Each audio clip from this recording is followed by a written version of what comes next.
बच्चों नमस्कार। एक बार फिर से आपका हर घर पाठशाला में स्वागत और अभिनंदन है। बच्चे, कल हमने 3 राजवंशों के बारे में और उनके महाशासकों के बारे में पढ़ा था। उनमें मुख्य थे मौर्य राजवंश, गुप्त राजवंश और हमने तीसरा पढ़ा पल्लवों के बारे में। आज हम मौर्य वंश के सबसे जो महान शासक रहे हैं उनके बारे में फिर से हमें डिटेल में आज पढ़ेंगे और उनके द्वारा बनाए गए जो स्तंभों के बारे में पढ़ेंगे। तो आज का मुख्य हमारा टॉपिक रहेगा मौर्य वंश के सबसे महान शासक सम्राट अशोक के बारे में। बच्चे, सम्राट अशोक का नाम संसार के महान व्यक्तियों में गिना जाता है। महानतम व्यक्तियों में भी और शासकों में भी, सम्राटों में भी इनका नाम गिना जाता है। ईरान से लेकर बर्मा तक अशोक का साम्राज्य था। और ये ईरान कहाँ पर है?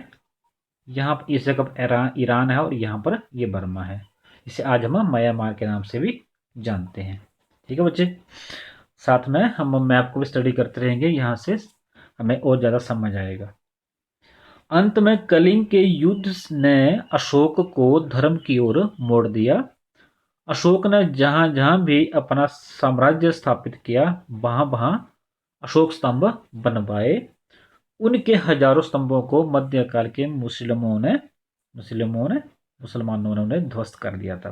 ठीक है बच्चे, तो ये जहां जहां पर साम्राज्य, ये जो आपको दिख रहा है, जो ये जो रेड पोर्शन दिख रहा है, यहाँ पर मतलब अपने समय के और आज तक के सबसे, भारत में जितने भी शासक रहे हैं, सबसे ज्यादा जो साम्राज्य जो था वो महान अशोक का फैला हुआ था।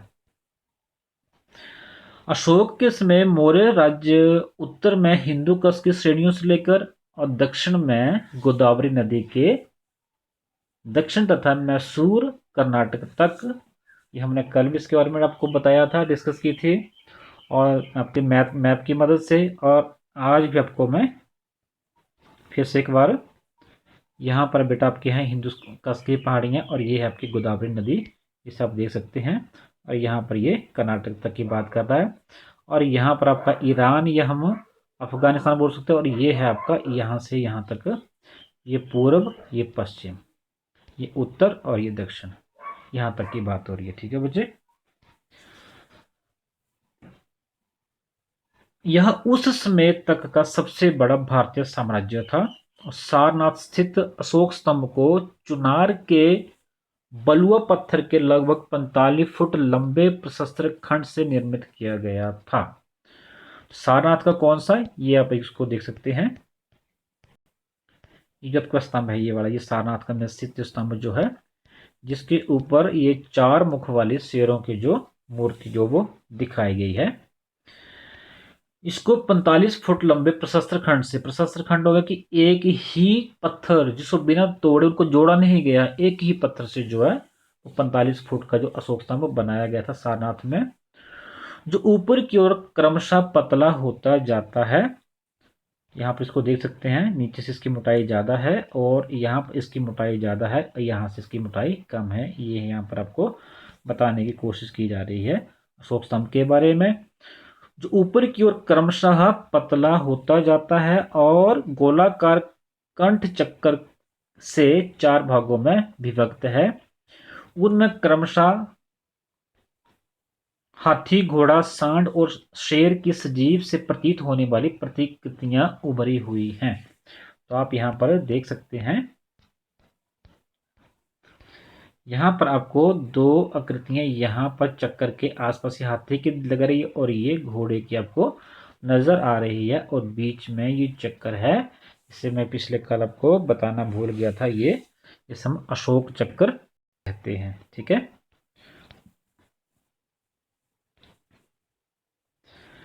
कंठ से ऊपर शीर्ष में 4 शेर की मूर्तियां हैं जो पीठ से एक दूसरे से जुड़ी हुई हैं और इन चारों के बीच में एक छोटा सा दंड था जो 24 तीलियों वाले धर्मचक्र को धारण करता था।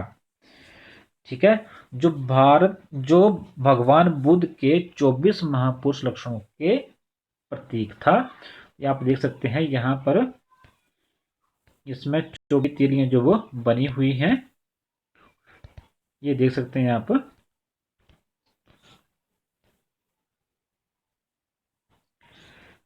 यहाँ पर इस अशोक चक्र में 24 तीलियां बनी हुई हैं, जिसे आज जो वो तिरंगे के बीच में स्थापित किया हुआ है। और इसी को, ये जो अशोक का जो ये 3 सिरों वाली मूर्ति जो है, इसे भारत का राष्ट्रीय प्रतीक, इस अशोक चक्र को इन चारों शेरों को राष्ट्रीय प्रतीक के रूप में लिया गया है। ठीक है बच्चे। और अंत में ये बोला गया है कि अशोक चक्रवर्ती अशोक महान ने स्तंभ के चारों दिशाओं में सिंह गर्जना करते हुए शेरों को बनवाया था। इसे ही वर्तमान में अशोक स्तंभ के नाम से जाना जाता है। सम्राट अशोक का एक स्तंभ सारनाथ में स्थित है, जिसके बारे में हम बात कर रहे हैं, जिसके ऊपर 4 सिंहों को दिखाया गया है, जो भी अभी हमें 3 दिख रहे हैं, जिसे अशोक ने 250 ईसा पूर्व में बनवाया था। सारनाथ का स्तंभ अशोक स्तंभ के नाम से भी जाना जाता है। सारनाथ स्थित इस स्तंभ के शीर्ष पर 4 शेर बैठे हैं और सभी की पीठ एक दूसरे के साथ सटी हुई है। सारनाथ के अशोक स्तंभ को भारत ने राष्ट्रीय प्रतीक के रूप में अपनाया है। और इसके अलावा अशोक स्तंभ के निचले भाग में स्थित चक्र को भारतीय तिरंगे के मध्य में रखा गया है, जिसमें 24 तीलियां हैं और इन 24 तीलियों का अपना विशेष महत्व है। तो बच्चों, उम्मीद है आपको सम्राट अशोक के बारे में आपको और अधिक जानकारी मिली होगी, और सारनाथ में स्थित अशोक स्तंभ और जो 4 शेर हैं और इनके बीच ये इनके 4 मुखों वाले शेर और यहाँ पर स्थित जो चक्कर के बारे में आपको और ज़्यादा समझ आया होगा। तो उम्मीद है बेटा आपको मौर्य साम्राज्य के महाशासक के बारे में आपको पूरी जानकारी मिल गई होगी। आज का चैप्टर आपका यहीं तक था। घर में रहिए, सुरक्षित रहिए और अपनी पढ़ाई को कंटिन्यू करिए। Thank you so much.